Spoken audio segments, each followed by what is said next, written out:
Welcome back to Centennial Roots Homestead. I'm Kristen, and today we are going to finish up a project that we started about a month ago. We went out and harvested dandelions, and we started with a Dandelion Infused Oil.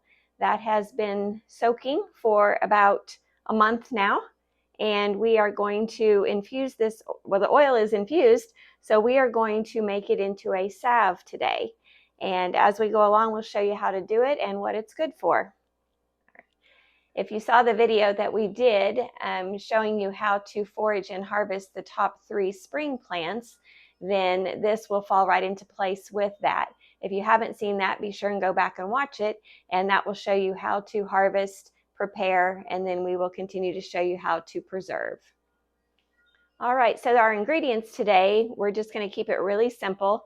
You can look up a lot of different ways to make salves, and they add different oils and things, and they are beneficial. But for those of us on the homestead with the minimal ingredients, all we're using today is our Dandelion Infused Oil and our Beeswax. If you saw our video on beeswax wraps that we did, we ordered a whole bunch of beeswax, and so we've got that left over so we can make salves. So the first thing I'm going to do is just strain off my oil and get most of the dandelion out. And this is entirely up to you on how thin or how clear you want your oil to be.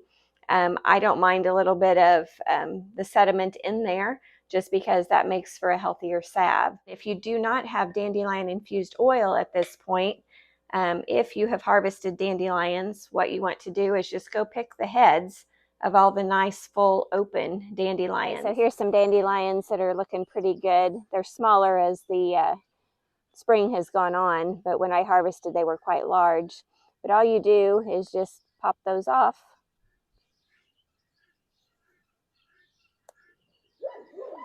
Now the green will make it a little bit bitter, so if you're particular about bitter, you can always just take the flower off and infuse that in your oil. Always when you're harvesting out in the wild, make sure you take some for yourself, but leave some for the pollinators.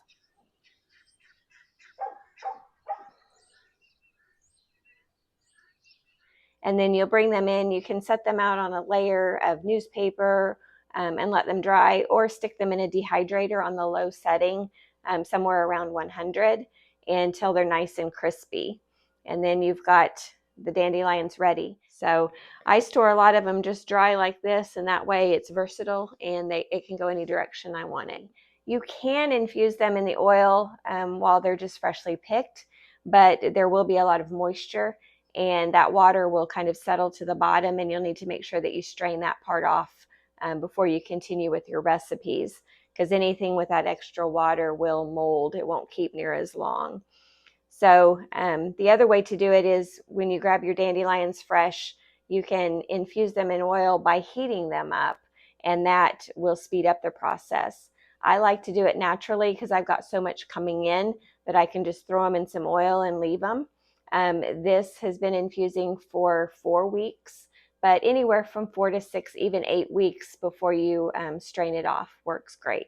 So I'm just going to pour my oil off.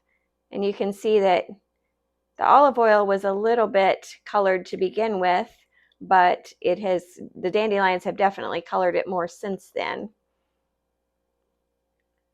So we're not going to need a whole lot for today's project. That'll be sufficient. And you can just let this drain as long as you need to. You can even gently squeeze to get the rest of the oil out.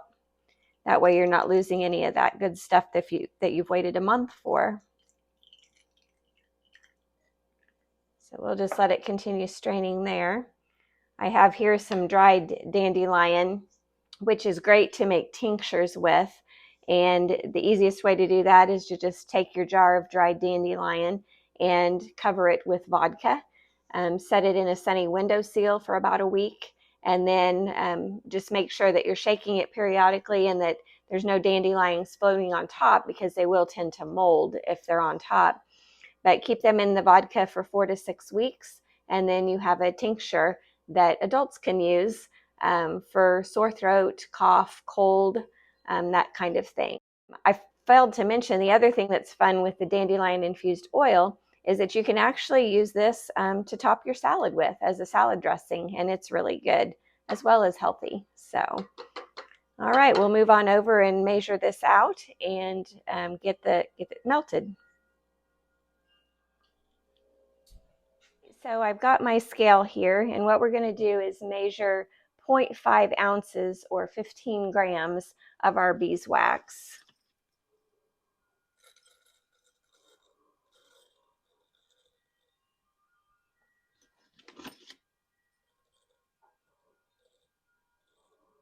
All right, so there is 0.5 ounces. And then for the oil,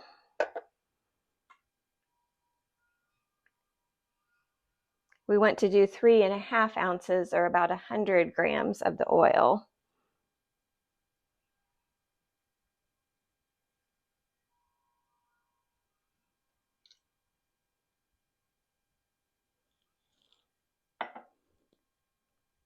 Got just a little overzealous.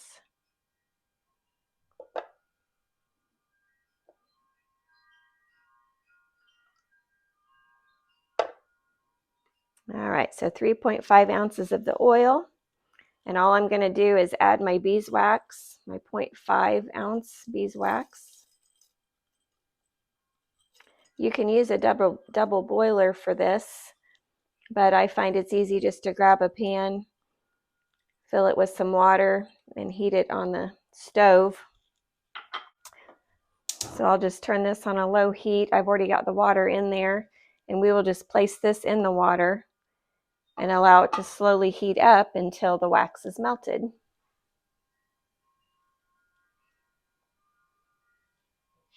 Here's a dandelion growing at the edge of my herb garden, which is not a problem, but I do have plenty of dandelions throughout the yard, and so I really don't need it in the herb garden. I need more space here for more herbs, so we'll see if we can get this one up. Dandelion has a really, really long taproot, and most of the time when you pull these, you end up breaking that off. That's why they're so prolific, known as the world's most famous weed. You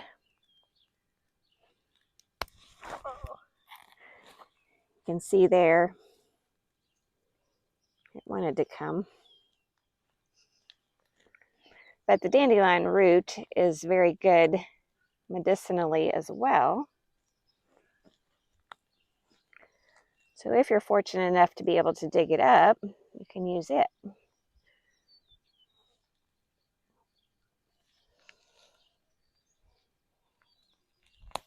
There we go.